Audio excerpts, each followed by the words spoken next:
أعوذ بالله من الشيطان الرجيم.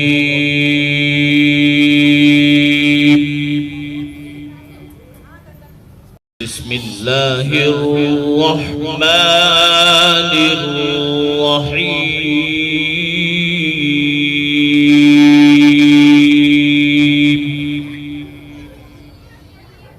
دوسرا درجہ ہے وہاں ہے پلایا جا رہا ہے، پلایا جا رہا ہے۔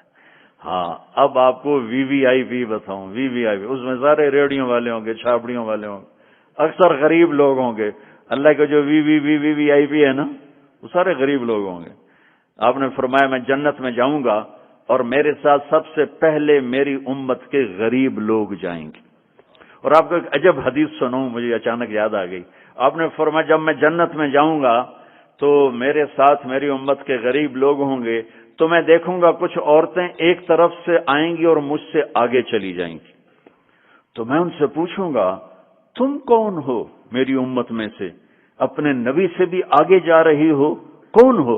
وہ کہیں گی یا رسول اللہ ہم آپ کی وہ بیٹیاں ہیں جو جوانی میں بیوہ ہو گئیں اور بچوں کی خاطر دوسری شادی نہ کی، ہم وہ ہیں۔ اس صبر پر میرے نبی نے کہا کہ وہ مجھ سے بھی آگے جا رہی ہوں گی۔ تو وی وی آئی پی درجہ کیا ہے؟ وَسَقَاهُمْ رَبُّهُمْ شَرَابًا طَهُورًا، وہاں رب خود پلا رہا ہوگا، وہاں پلانے والا اللہ ہوگا، اللہ وہاں پلانے والا اللہ ہوگا۔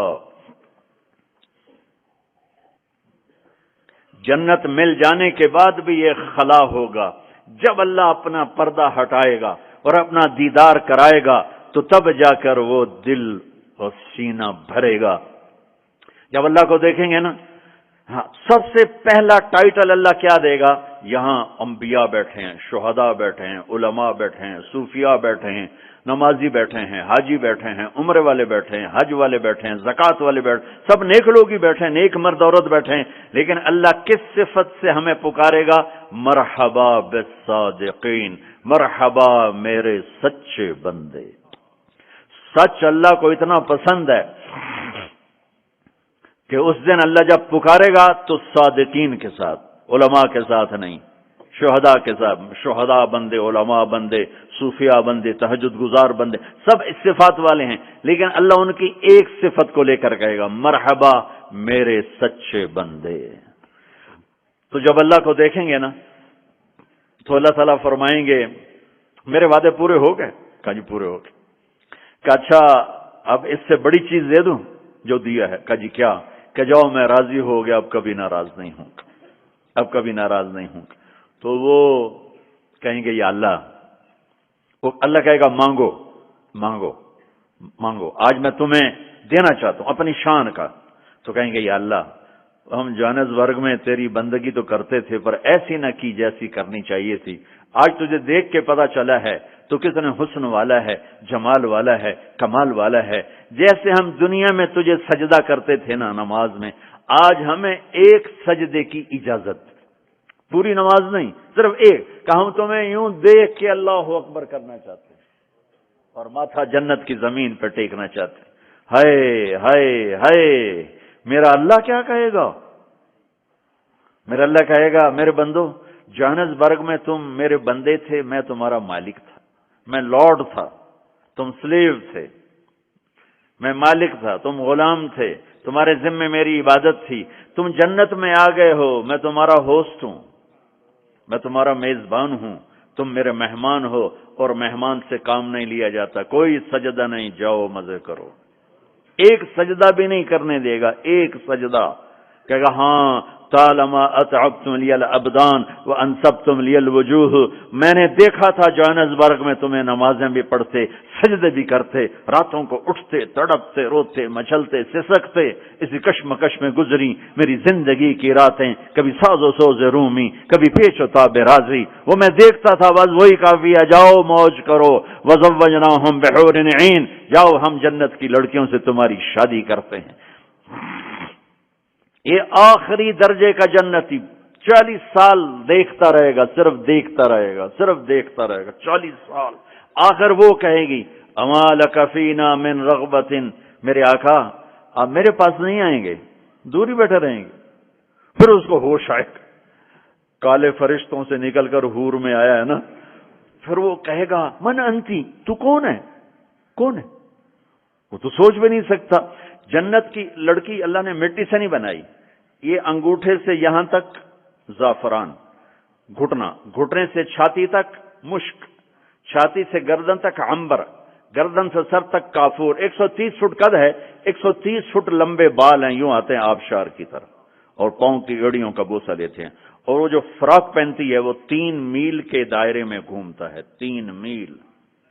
جو شاہی خاندان میں شادیاں ہوتی ہیں تو وہ لمبا 25-25 فٹ کا ان کا فراک اور وہ غرارہ بنا ہوتا ہے، تو میرے نبی نے فرمایا 3 میل کے دائرے میں اس کا لباس گھومے گا۔ اس کو اٹھائے گی کیسے؟ ہم بھی 100 جوڑے پہنیں گے، میں قربان جاؤں۔ سردیوں میں کپڑے زیادہ پہننے پڑتے ہیں تو بھی ذرا تکلیف ہوتی ہے، پہن رہے ہیں پھر اتار رہے ہیں۔ اگر 100 جوڑے پہننے پڑ گئے جنت میں تو موٹے تو رہ گیا نا اتھے ہی، اور 100 جوڑے اتارنے پڑیں تو پوری جنت میں ایک بیگ نہیں جس میں وہ ڈال دیں، پوری جنت میں واشنگ مشین نہیں ہے جس میں ڈال دیں۔ تو میں قربان جاؤں، تم صرف ارادہ کرو گے کپڑے بدلنے کا، ارے میں جب پچھلی دفعہ آیا تھا نا تو ایک نوجوان تھا، پتہ نہیں ہے وہ کہاں ہے کہاں نہیں، میری شکل تو تھوڑی بہت یاد ہے، مجھے کہنے لگا ساؤتھ افریقہ جنت جنت۔ میں نے کہا پاگل، تو جنت کو جانتا ہی نہیں ہے، تو نے تو جنت کی انسلٹ کر دی۔ ارے بیوقوف، تجھے جنت کا پتہ ہی کوئی نہیں، تو ساؤتھ افریقہ کو کہہ رہا ہے ساؤتھ افریقہ جنت جنت 2 دفعہ۔ آپ ارادہ کریں گے کپڑے بدلنے، اللہ کی قسم اگلے 100 جوڑے غائب ہو جائیں گے اور نئے 100 جوڑے آپ کو پہناوا آ چکا ہوگا۔ نہ آپ کو پہننے کے لیے خود کرنا پڑے گا، نہ اتارنے کے لیے کرنا پڑے گا، صرف ارادے پر اگلے آ گئے، نئے آ گئے، پرانے غائب۔ کس کو دینے ہیں؟ کون دھوئے گا؟ ہے سب بادشاہ ہیں جنت، سارے بادشاہ ہیں۔ نیند بھی کوئی نہیں ہے، نیند بڑی اچھی چیز ہے دنیا میں، جنت میں نیند نہیں ہے۔ میرے نبی نے فرمایا اس لیے نہیں ہے کہ نیند اور موت بہنیں ہیں، النوم اخت الموت، جب موت گئی تو اس کی بہن بھی گئی، کچھ بھی نہیں، ہمیشہ جاگتے، کھیلتے، کودتے، کھاتے، پیتے۔ تو وہ کہے گا تو کون ہے؟ وہ کہے گی میں آپ کی بیگم ہوں۔ اچھا، پھر وہ آگے بڑھے گا تو اس کو گلے لگائے گا۔ یہ جو گلے لگائے گا، میرے نبی نے فرمایا مقدار عمرہ من الدنیا 70 سال اس کے گلے لگا رہے گا، 70 سال۔ یہ میں نے آپ کو سب سے جنت کا چھوٹا درجہ، اپارٹمنٹ آف جنت آپ کو بتایا، تو وہ اوپر والی جنت کیسی ہوگی؟ میرے نبی نے فرمایا ان اللہ یتجلی للناس عامۃ ولابی بکر خاصۃ، اللہ پوری دنیا کو دیدار عام کرائے گا اور ابو بکر صدیق کو دیدار خاص کرائے گا۔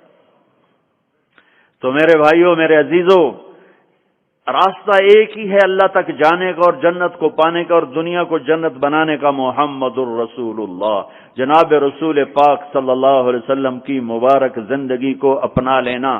یہ واحد نبی ہے جن کی زندگی کی ہر شے محفوظ ہے، کوئی نبی ایسا نہیں جس کا کچھ محفوظ ہو، یہ واحد نبی ہیں جن کی ہر شے محفوظ ہے۔ اگر ہمیں اپنے نبی کی بکریوں کا نام نہ آتا ہو تو کوئی فرق ہے شریعت؟ اگر مجھے اپنے نبی کی بکریوں کا نام نہیں آتا تو اس سے کوئی جنت دوزخ کا فیصلہ تو کوئی نہیں، لیکن میرے اللہ کا پیار ہے، میرے نبی نے جو بکریاں رکھی اللہ نے ان کے نام بھی ہم تک پہنچا دی، عجوہ، سقیہ، زمزم، برکہ، ورثہ، اطلال، اطراف، قمرا، غیثہ، یہ 9 بکریاں میرے نبی کی تھیں، اور 10واں ان میں بکرا تھا نسل بڑھانے کے لیے، اس کا نام تھا یمن، اور ان کو چرانے والی تھی ام ایمن، اور اس میں آپ کی بکری قمرا آپ کی زندگی میں مر گئی، باقی جو 8 تھیں آپ کے وفات کے بعد بھی زندہ رہیں۔ میرے اللہ نے اپنے حبیب کو اس طرح ہم تک پہنچایا۔ ہماری جماعت گئی حافظ آباد، تو وہاں میرا بیان تھا، ایک بہت بڑا ذمہ دار آیا، میں نے وہاں یہ بیان کیا، بعد میں قصہ سناتا ہوں۔ میرے نبی کے 4 اونٹنیاں تھی، عزبہ، جدعا، شہبہ، عزبہ۔ میرے نبی کے 2 اونٹ تھے، عسکر اور ثعلب، 2 گدھے تھے، فیر، یعفور، دو خچر تھے، دلدل فضہ، گھوڑے زیادہ تھے اور خوبصورت تھے. میرے نبی پیدل چلے، میرے نبی گدھے پر چڑھے، میرے نبی خچر پر چڑھے، میرے نبی اونٹ پہ چڑھے، میرے نبی عالی شان گھوڑوں پہ چڑھے. اپنی امت کو سب کو راستہ دے دیا. مالدار اچھی گاڑی لینا چاہے تو لے لے، متوسط درمیانی میڈیاکر مڈل مین اپنی مڈل والی گاڑی لینا چاہے تو لے لے، پیدل چلنا چاہے تو چلے، اور کھوتے پہ چلنا ہے تو جیسے سائیکل پہ چلنا ہے. تو میرے نبی نے امت کے ہر طبقے کو راستہ دیا، ہر طبقے کو راستہ دیا. ساری زندگی سادہ لباس پہنا، پیغام لگا پہنا، میلا کبھی نہیں پہنا، میلا کبھی نہیں پہنا، میلا کبھی نہیں پہنا، میلا کبھی نہیں پہنا. آپ کے جسم سے میں خوشبو اٹھتی تھی، خوشبو، آپ کے پسینے سے بھی خوشبو آتی تھی. اور مالداروں کو کیسے راستہ دیا. ایک صحابی آئے، یا رسول اللہ آپ کے لیے جوڑا لایا ہوں، آپ کو پہنانا ہے. آپ نے کہا کتنے میں لیا؟ پاکستان میں جو ایک اونٹ ہے، ایک اونٹ وہ کوئی 2 لاکھ کا تھکا ہوا مریل سا اونٹ 2 لاکھ کا ملتا ہے. تو کہنے لگے یا رسول اللہ 27 اونٹ دے کے جوڑا خریدا ہے. 27 اونٹ یعنی پاکستان کا 54 لاکھ، 54 لاکھ کا. ریشمی نہیں تھا، ورنہ تو پہنتے ہی نہیں، ریشمی نہیں تھا. اس پہ کیا کام ہوا تھا واللہ عالم. آپ نے یہ نہیں کہا میں نہیں پہنتا لے جاؤ، اسراف ہے. آپ نے پہنا، تھوڑی دیر اس کو پہن کے بیٹھے، پھر اتار کے آگے دے دیا. اپنی امت کے مالداروں کو بھی راستہ دے دیا. یہ سنت نہیں، اجازت ہے.